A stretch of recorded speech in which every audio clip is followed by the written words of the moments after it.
Walmart hitting another wall. Opponents in yet another city want to stop the big retailer from coming to town.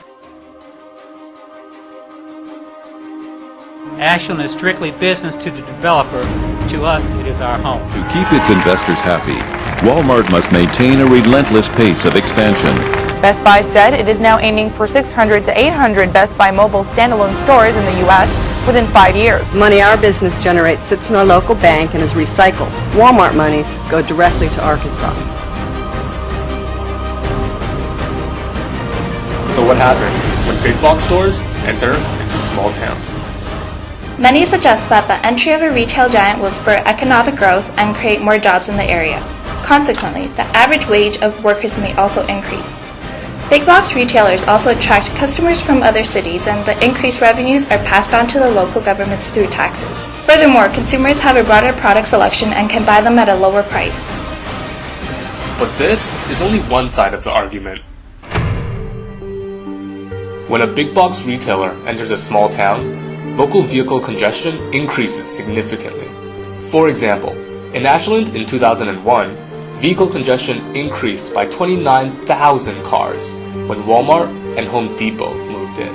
I'm concerned about the congestion in terms of traffic, the number of people. Part of the reason that I chose to live in Ashland was because it was a small town. Furthermore, retailers like Home Depot pose a threat to air pollution with hazardous materials carried in their inventory, such as fertilizers, chemicals, and paints. That's a big store with lots of nasty stuff in it. I live 200 feet from there. What if there's a fire or a problem there? Am I gonna, what's gonna happen to me? The only real morality we've seen in these corporations is illusory. It's morality used for marketing purposes.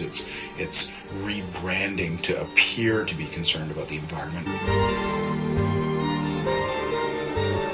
Some argue that big box retailers create jobs for the local communities.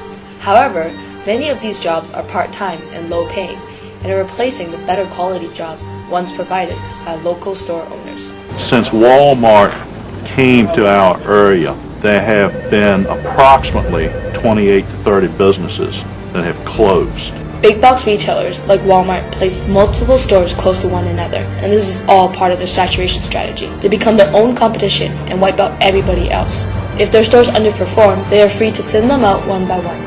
For example, Walmart has 390 empty stores on the market today. Because they wiped out all the local stores, people rely on them exclusively.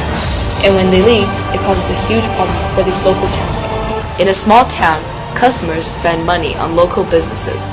These local businesses spend their money on other local businesses, and this money is continuously recycled within the local community. Research shows that money is typically recycled 4 to 5 times locally. Money generated at big box stores go directly to headquarters. Walmart gains are at the expense of other merchants. 84% of Walmart sales come from other existing businesses.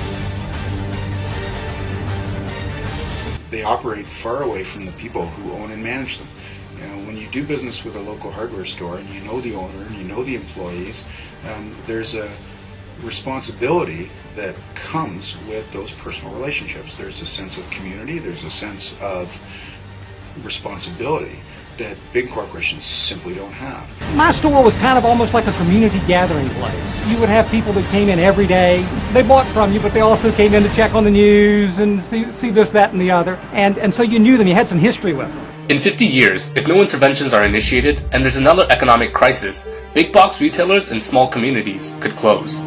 Big box retailers have started to create smaller, express versions to better compete with small businesses. Small businesses then close because they are unable to compete against small, formatted big box stores.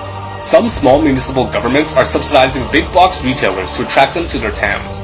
Here, actions by local governments can be devastating to small businesses and cause many of them to close down. Furthermore, because of people moving from rural towns to cities, more mom-and-pop shops in small towns are closing. Now fast forward 50 years. These chain of events can result in a steady decline of mom-and-pop shops. The hell scenario would be another economic recession causing big box stores in these small towns to close. This leaves community members without economic opportunities to survive, possibly turning the community into a ghost town. So what can stakeholders do to minimize the negative impact of big box retailers on small businesses? One solution is for corporations to promote their CSR initiatives and to make their presence more of a benefit to the community. For example, big box retailers can provide grants for local entrepreneurs. or support local charities through donations and sponsorships. The government can also act as a mediator between the community and the corporation. Government officials can regulate the number of big box stores in a particular area and how much space they occupy. Because regulatory boards currently consist of corporate representatives, they lack public representation. Having more local people involved will increase their voice in town decisions, and the tensions between the stakeholders will decrease. In conclusion, without a viable solution, the problem will continue to exist and corporations will continue to affect the community negatively.